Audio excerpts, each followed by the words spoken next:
సంతోషం. సంతోషం తల్లి. అయితే ఇక్కడ 181 చెప్పారు.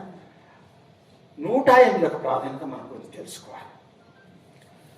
ముందుగా మన జపమాల ఇంట్లో 8 ఎన్ని ఉంటాయి, దాంట్లో 108 ఉంటాయి.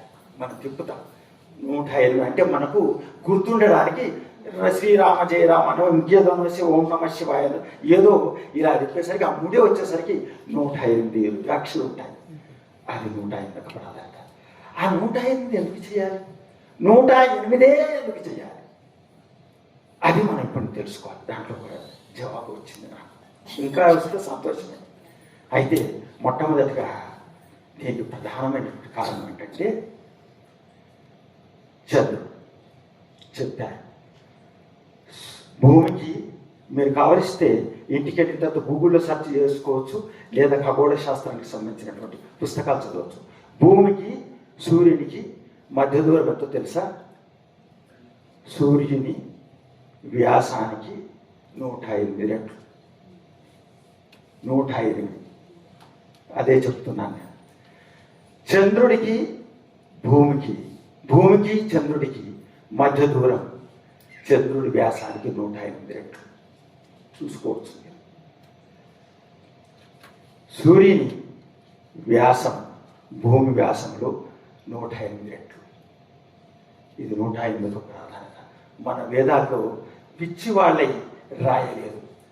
మనం ఏదో పాశ్చాత్యులు కనిపెట్టారు కాదనను, కానీ మన వేదాలను కనిపెట్టండి.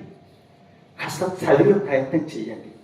చదివినప్పుడు వేదాల్లో ఉన్నాయష అని గురజాడ అప్పారావు గారు రాసిన కన్యాశుల్కంలో ఉన్నాయి అని అనుకుంటాం, కానీ అన్నీ ఉన్నాయి.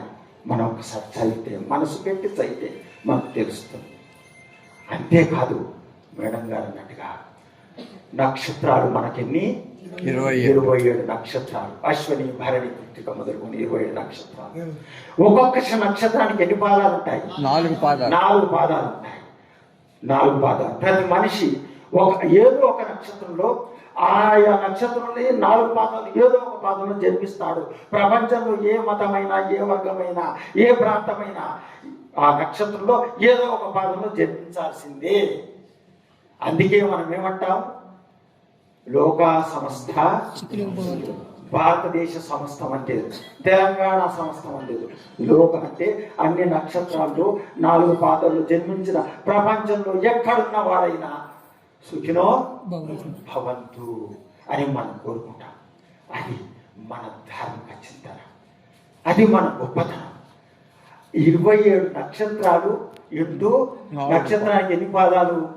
4 పాదాలు. ఎంత అయిందండి? గుణితం చేస్తే 108 అయింది. రాసులు ఎన్నండి మనకి? 12 రాసులు. గ్రహాలు ఎన్ని? 9 గ్రహాలు. ప్రతి గ్రహంకో రాశి ఉంటుంది కదా. ఇప్పుడు కృత్రిక రాశి, కౌముది ఏది మన ఏ మాసం ఇది? కార్తీక మాసం. ఏ నక్షత్రంలో వస్తుంది? కృత్రిక నక్షత్రం కౌముది. కాబట్టి 12 × 9 ఎంత అయింది? ఎంత అయిందండి? 108 అయింది. మనిషికి మర్మస్థానాలు ఎన్ని ఉంటాయో తెలుసా? మనిషికి మాతృమూర్తి జన్మస్థానంతో కలిసి మర్మస్థానాలు 108 ఉంటాయి. మీరు చూసుకోవచ్చు. ఆ మర్మస్థానంలో ఎక్కడ కాస్త గట్టిగా దెబ్బ తగిలిన మనిషి ఉండడు, మిగలడు. అందుకే ఒక పాటలో వేటూరు సుందరరామూర్తి రాస్తాడు, మర్మస్థానం కాదది నీ జన్మస్థానం అని రాశాడు. అటువంటి మర్మస్థానాలు మనిషికి 108 ఉంటాయి. అది 108 యొక్క ప్రత్యేకత.